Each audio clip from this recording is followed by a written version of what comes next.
Jeff Kemp.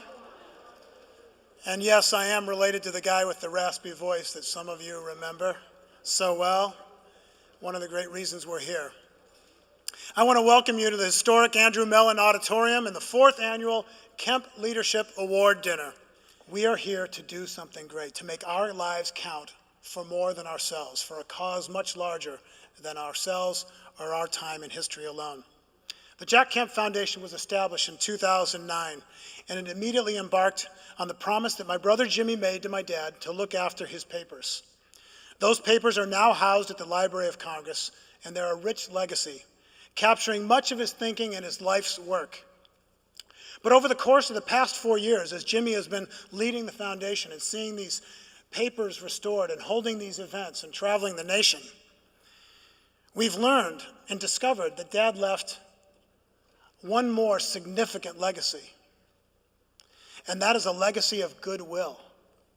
O'er the land of the free and the home of the brave. Because what Jack Kemp represented, first personally to me, was one who was a great bridge builder, always bringing people together, even if there may be differences. Ford Motor Company is proud to once again support this dinner and the work of the foundation. As has been said, Jack Kemp believed in the power of ideas and the need for a strong national defense. Tonight, we are not only here to honor incredible public servants like Dr. Billington, but we are also here to celebrate the American idea. One of the things that distinguishes the United States from other countries is that we are a nation organized primarily around an idea, what Jack Kemp called the American idea, as has been talked about tonight. I'm Mort Kondracki. Among other things, I'm writing a book about Jack Kemp. Dr. Billington is not only the keeper of national treasures, he is himself a national treasure. Nikita Khrushchev is turning in his grave. I'm speaking to you. This is one of those, here I am, symbol of American victory. Cold War, gone, done. One of the books that I read when I was 12 years old, and by the way, I was reading it together with Vladimir Nabokov's, or as you say in America, Nabokov, Lolita, very famous book.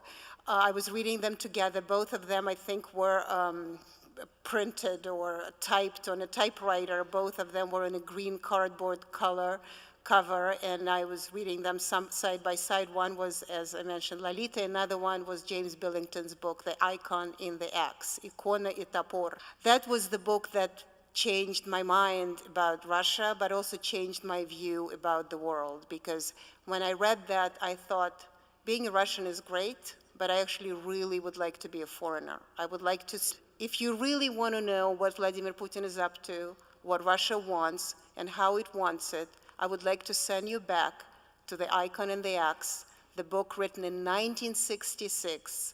It has been 50 years. It's the best book ever written about Russia. Thank you. Humanity's seemingly universal affection for stories rather than theories may provide us a gateway to a path leaning towards the long-term survival of our species. Stories bring people together. Theories divide people and can even tear them apart. A Nobel Prize-winning neurophysicist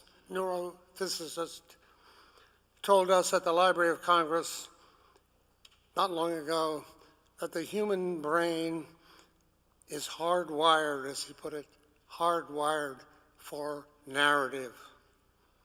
Stories are everywhere, told by people, for people, and about people, both natural and supernatural.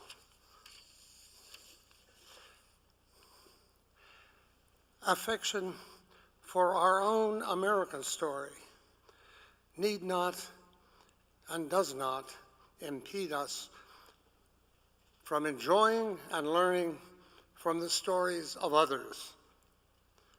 Pluralism in our America has been based on a variety of people's deeply held beliefs, much more than a creeping monism of indifference to the very idea of belief itself.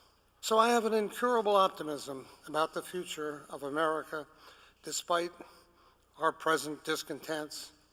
Jack, such a special person, is his authentic love for the people in that community. He couldn't fake it. It was real. And when I felt his heart, there's an old saying that my mom uses all the time, that who you are speaks so loudly I can't hear what you say. Jack Kemp screamed a love of all the diversity of this country that was so inspiring to me, and really believed that it was important for the Republican Party to have ideas that worked for inner city African Americans and Latinos. So at that point, I was sold. I started ordering his speeches to be sent to my house, following him closely, really growing as a person. And he was one of those people, as I credited in that sort of memoriam I wrote for him when he passed, as one of those people that contributed to making me really be an American far before I'm a Democrat. Senator Scott, can you reflect on what does it mean to you that an African-American Democrat and an African-American Republican can both be inspired by the Kemp legacy?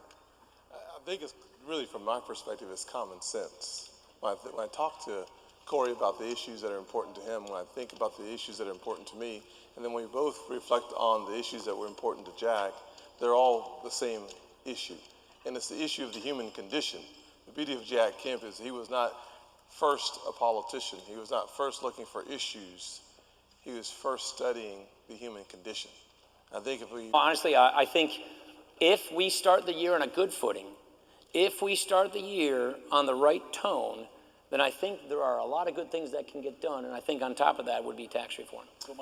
Because what you just heard is what the Kemp Forum is created to do, to provide a platform for the civil competition of ideas, one where people, regardless of where they're coming from, can engage and help continue to build this into a more perfect union. One of the quotes that we live by at the foundation is that you serve your party best by serving your country first.